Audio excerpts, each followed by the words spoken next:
Yan mga katuts, hindi tayo nagkamali no sa spot na to. Hindi na ako nakapag ng setup ng camera. Pero ito putang ina, laki talaga pag maraming may maraming isda. Mga sumisiyab na yan, yung mga tumatalon na yan. Green dory yan, Ngayon nakadalawa na ako, hindi ko kasi nakukuha na ng wala akong bodycam na nilagay, dalawa. Yan mga katuts, dilim dito na lang, bali tayo, 5.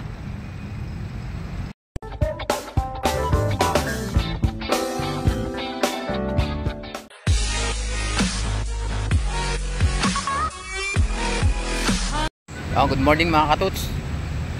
Bagong vlog na naman tayo ngayon. Fishing tayo. Nandito tayo sa bagong spot to.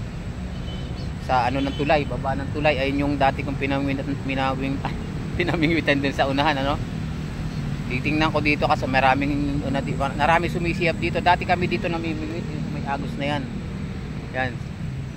Yung mga tilapia dating kumakagat yan. Kaya lang hindi ko lang alam may mga lutang na tilapia. Mga dami similya, ibig sabihin maraming tilapia rito. Subukan ko mamaya. Kaya lang wala pala akong pabulating pain, Subukan natin dito, magki-cream dory tayo. Mayroon tayong setup na naman. Araw ng Sabado pala ngayon mga katuts, Alas 9, 9:32. So at 30 ng November, Tutuklas na naman tayo ng panibagong site natin, fishing spot, Subukan natin ito dito. Kasi maraming sumisiyab, ibig sabihin na marami din green dory, alam ko yung sumisiyab na yan Eksperimento na naman tayo, naghanap na naman tayo ng ng ating fishing spot Ihahagis muna ako ng isa. So, mamaya ako na set up yung camera sa yung body cam ko. So, subukan ko muna kung may kakagat. Abang-abang mga katuts. Ayan mga katuts, hindi tayo nagkamali sa spot na to. Hindi na ako nakapag ng setup ng camera. Pero ito putang ina, laki. Woo! Nadali na naman tayo. Laki. Sabi ko na nga to. Dali Sabi ko na nga ba, ito magandang spot to, nakakikita ko Ayos, nakaisa. Yan mga katuts, hindi nga ako nagkamali sa spot na to, Makikita mo talaga pag maraming pag may maraming isda.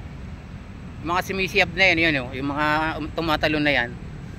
Green dory yan, Ngayon nakadalawa na ako, hindi ko kasi nakukuha na ng wala akong bodycam na nilagay, dalawa na Yan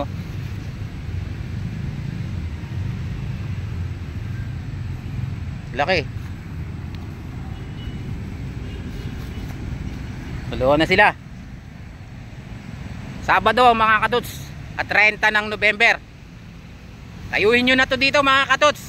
Dito kayo makakahuli ng marami sa site na to. Mayat maya ang kagat. Yan mga katuts, dilim dito na lang, bali tayo, 5 sa site na to. Yan tayo. Okay na. Para sa 1:18. Kain muna, kain. Nandito muna tayo. Bye. Yan, magandang gabi, Gabi na mga katuts, Bali, pala itong ko, Inano ko lang yung magdadagdag lang ako ng bali, voice, video, sa dito lang sa bahay. Bali, yung pala yung aking maghahaba sana itong video yung itong ko sa vlog ko ngayong Sabado, Yan lang. So, sobrang excited ko dun sa fishing spot ko na pinuntahan kasi nakita ko talaga maraming sumisiyab, marami. Sabi ko dito siguro nandito siguro yung isda. So, sobrang excited ako, parang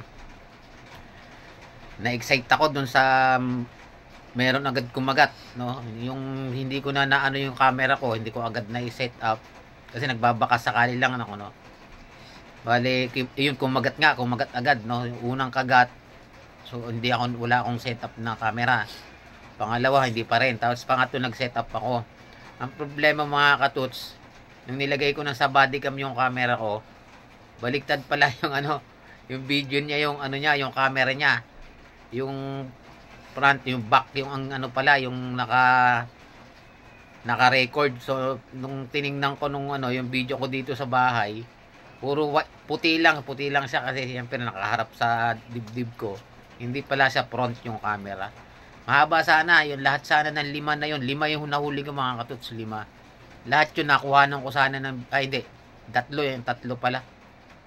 O, 3 yung nakuhanan ko ng video. No? Maganda naman yung ano, maganda kasi yung kagat talaga, maganda yung kung paano ko naiangat. No? Sa 3 na yun, malalaki na yung 3 na yun eh. Bali, sa 5 nahuli ko, nabenta ko ng 200 yung dalawa. So, tigi 100 yung isa. Gusto kong bilhin yung ano yung natirang 3, kaya lang hindi ko na binenta, nag-uwi kasi ako eh.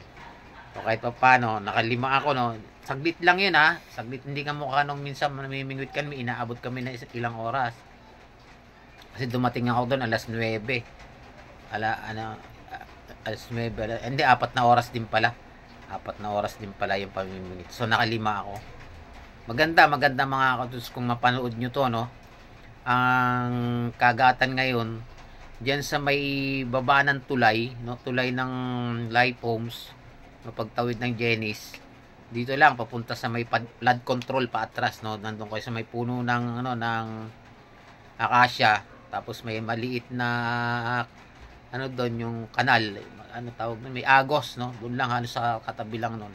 Naandun ngayon yung ano yung kagatan. Talagang hindi ka mawawala, hindi ka talaga masisiro doon pagka pumunta ka ngayon ha, kasi ngayon Sabado ngayon ng gabi. Bukas umaga ng Linggo no, pupunta kami doon. Bali kasama ko na yung mga kumpare ko, bali 3 kami. Kaya lang may pupuntahan lang muna ako saglit, siguro mga alas 9 ulit ako makakarating doon. Pero yung mga kasama ko maaga doon. Yung kung ano kayo, yung mahilig kayo mag-fishing, yung talagang ano nyo, sino man makakapanood nito, doon talaga maganda ang kagatan sa ngayon ha. Andun talaga yung malalaki, sa bandang gitna. So maiksi lang ang mga katuts yung nakuha kong video, kasi yun lang yung naka front cam na ano ko, na i-on ko yung camera ko, kaya inaasahan kong mahaba yung video ko. Yung pala white lang siya. So ano, nailagay ko nga sa back yung camera no, hindi sa front. So yun, talagang makagat doon mga katuts. Kung talagang mahilig kayo o mayroon kayong fishing equipment no, pwede kayong pumunta ron. Nandiyan lang sa baba lang ng ano ng tawag dito sa floodway din, kaya lang sa may ano lang ng tulay no. Kasi Di Castro dati no nagkagatan, sa ngayon wala nang kumakagat ngayon dito na sa may sa baba na. Yan, papunta na sa may bandang papuntang flood control, nandun na yung ano. Pero dito pa siya, malapit lang siya sa tulay. So yun lang, kung gusto nyo, kung sino man yung makakapanood nito, talagang hindi kayo masisiro pag pumunta kayo ngayon ha. Sabado at 30 ngayon ng gabi. So bukas Linggo, auno. So kung wala kayong gawa bukas, i-upload ko na agad ngayon to. Bukas kita tayo doon. Ganito na lang, bye bye.